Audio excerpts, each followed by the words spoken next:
ഇപ്പൊ കിച്ചു വന്നിട്ട് പറഞ്ഞു ഇങ്ങനെ ക്യാഷ് ഒന്നും തരാറില്ല, അല്ലെങ്കിൽ അങ്ങനെയാണ്, അല്ലെങ്കിൽ നോക്കാറില്ല. അത് ആസ് എ ഫ്രണ്ട്, രേണുവിന്റെ ഒരു ഫ്രണ്ട് ആയിട്ട് ഞാൻ പറയുകയാണെന്നുണ്ടെങ്കിൽ അത് ശുദ്ധ നുണയാണ്. കാരണം രേണു ചേച്ചി പലപ്പോഴും കിച്ചുവിന് പേയ്മെന്റ് ഇട്ട് അതല്ല, അതിന്റെ ഇപ്പുറത്തേക്കും കൂടി നമ്മൾ ചിന്തിക്കേണ്ട കാര്യങ്ങളുണ്ട്.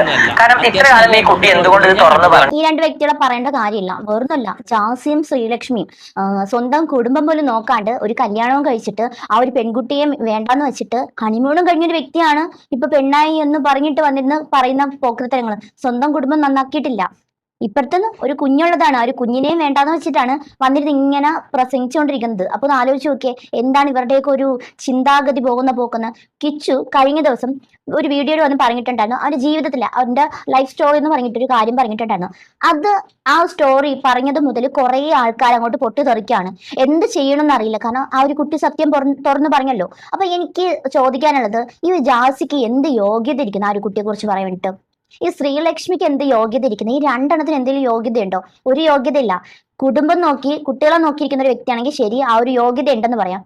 അങ്ങനെ ഇരിക്കുന്ന വ്യക്തികൾക്ക് അറിയാം ഒരു കുഞ്ഞിന് എന്തൊക്കെ കുറവുകളുണ്ട്, പ്രശ്നങ്ങളുണ്ടെന്ന്. അതൊന്നും അറിയാത്ത ഈ രണ്ട് വ്യക്തികൾ എന്ത് അടിസ്ഥാനത്തിലാണ് വന്ന ഇന്റർവ്യൂവിൽ വന്നിട്ട് ഇങ്ങനെ വായിൽ തോന്നുന്നതൊക്കെ കോതയ്ക്ക് പാട്ടെന്നുള്ള രീതിയിൽ പറയുന്നതെന്ന് മനസ്സിലാവുന്നില്ല. ഞാൻ കണ്ട വ്യക്തി, അപ്പൊ എനിക്കത് പറയാം. കാരണം എനിക്ക് അതിൽ ആരും പേടിക്കേണ്ട ആവശ്യമില്ല. കാരണം പിന്നെ ഒന്നാമത് കിച്ചു എന്ന് പറയുന്നത് ചേച്ചി സ്വന്തം മോനല്ല. സുധീറിന്റെ മൂന്നാമത്തെ കല്യാണത്തിനുണ്ടായ കല്യാണമാണ് രേണു ചേച്ചിനെ. ഫസ്റ്റ് കല്യാണത്തിന്റെ ആദ്യത്തെ മോനാണ് കിച്ചു. അത് രണ്ടാമത്തെ കല്യാണം, പിന്നെ മൂന്നാമത്തെ കല്യാണത്തിലാണ് രേണു ഉണ്ടാവുന്നത്. അപ്പൊ ഈ കിച്ചു പറഞ്ഞ കാര്യം എന്ന് പറഞ്ഞാല്, അച്ഛൻ ആദ്യം കല്യാണം കഴിച്ചു.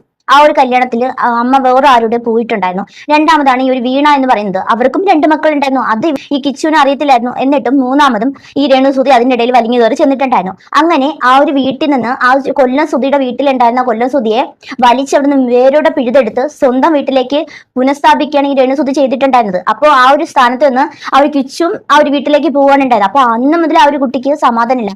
ജനിച്ച നാൾ മുതൽ ആ കുട്ടിക്ക് സമാധാനമില്ല. അത് ആദ്യം മനസ്സിലാക്കുക. അതൊക്കെ ചിന്തിച്ച് വളർന്ന കുട്ടികൾക്ക് മാത്രമേ ആ വിഷമവേദന എന്തെന്ന് അറിയത്തുള്ളൂ. അപ്പോൾ ആ നോക്കിയപ്പോഴത്തേക്ക് മൂന്നാമത് ഈ രേണുസുധി കൊണ്ട് നേരെ രേണുസുധിയുടെ വീട്ടിലേക്ക് പുനഃസ്ഥാപിക്കുകയാണ്, പ്രതിഷ്ഠിച്ചു കൊല്ലം സുധിയെ. അങ്ങനെ കൊല്ലം സുധി അവിടെ വഴക്കുണ്ടാക്കി എന്നൊക്കെയാണ് പറയുന്നത്. അങ്ങനെയല്ല, പലയിടത്തും രണ്ടുപേരും തമ്മിൽ വഴക്കുണ്ടായിരുന്നു. സ്ഥിരമായിട്ട് കിച്ചു തന്നെ പറയുന്നുണ്ട്, എന്നെ പുറത്ത് കൊണ്ടുപോകാൻ, അച്ഛൻ എന്നെ പുറത്ത് കൊണ്ടുപോകാനോ ഷൂട്ടിങ്ങിന് കൊണ്ടുപോകാനോ ഒന്നും സമ്മതിക്കത്തില്ല, അവിടെ ഭയങ്കര വഴക്കാണ് എന്നൊക്കെ പറഞ്ഞിട്ട് കിച്ചു തന്നെ പുറത്ത് പറഞ്ഞിട്ടുണ്ട്. അപ്പൊ കിച്ചു ഇപ്പോഴേ ഇങ്ങനെ പറഞ്ഞപ്പോഴത്തേക്ക് ഇത്രയാണെങ്കിൽ ഇതിന് മുന്നേ എങ്ങാനും പറഞ്ഞിട്ടുണ്ടായിരുന്നെങ്കിൽ എങ്ങനെയായിരിക്കും ആ ഒരു കുട്ടിയുടെ സ്ഥിതി ആലോചിച്ച് നോക്കിയേ. സോഷ്യൽ മീഡിയയിലോട്ട് വലിച്ചു കീറുമായിരുന്നു ഇതുള്ള കുറെ അപരാധി ആൾക്കാർ.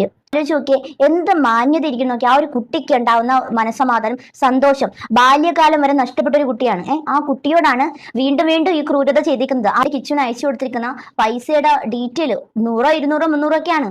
കോടികൾ അയച്ചു കൊടുത്ത കണക്കാണ് അവിടെ ഹോൾഡ് ചെയ്ത് വെച്ചിരിക്കുന്നത്. ഒന്ന് ആലോചിക്ക്, ഇത്ര വിവരം കെട്ട സാധനങ്ങളെയാണല്ലോ. എന്തായാലും ബാക്കി കേൾക്കാം. ഞാൻ കിച്ചുവിന്റെ അമ്മയാണ്, എന്റെ മോനാണ് കിച്ചു എന്ന് എപ്പോഴും എല്ലാരോടും 100 വട്ടം സംസാരിക്കുന്നത്. അതാണ് അവർ ചെയ്ത തെറ്റ്? അതോ കിച്ചു ചോദിക്കുമ്പോൾ ക്യാഷ് കൊടുക്കുന്നതോ, പിന്നെ എന്റെ മക്കളെന്ന് പറഞ്ഞുകൊണ്ടിരുന്നതോ, എന്റെ സൂചിച്ചേട്ടൻ എന്ന് പറഞ്ഞുകൊണ്ടിരുന്നതോ? ഇത് കഷ്ടം. ആ കുട്ടി പറയുന്നുണ്ട്, എന്റെ വിഷമങ്ങളും വേദനകളും എന്റെ ഫ്രണ്ട്സിന് അറിയാം, എന്റെ ഫ്രണ്ട്സിന് എന്നെക്കാട്ടിൽ എന്റെ കാര്യങ്ങൾ നന്നായിട്ട് അറിയാമെന്ന് ആ കുട്ടി വീഡിയോസിലൂടെ പറഞ്ഞിട്ടുണ്ട്.